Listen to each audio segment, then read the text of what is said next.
अशी अपेक्षा होती की आदित्य ठाकरेंनी मी महाराष्ट्राचा पप्पू आहे असं प्रदर्शन हे करू नये अशी माझी अपेक्षा होती. कारण मला वाटत नाही की ते महाराष्ट्राचे पप्पू आहेत, मी काय त्यांना म्हणतही नाही. पण ज्या प्रकारे राहुल गांधींनी मोठी स्क्रीन लावून त्याच्यावर इकडून तिकडे येरझाऱ्या घालायच्या आणि खुदा पहाडवर चुहा भी नाही निकला अशा पद्धतीचं वक्तव्य करायचं, दुर्दैवाने तेच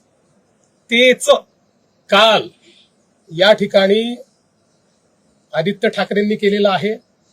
माझी एवढीच अपेक्षा आहे, मी काय बोलणार नाही.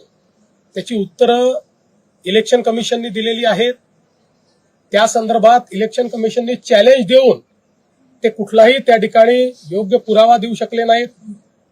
त्याच्यामुळे माझी एवढीच अपेक्षा आहे की किमान तुम्ही राहुल गांधी बनू नका. त्याच्यावर मी कालच सांगितलं कव्हर फायरिंग आहे, त्यांना माहिती आहे निवडणुका हारणार आहे म्हणून कव्हर फायरिंग करा.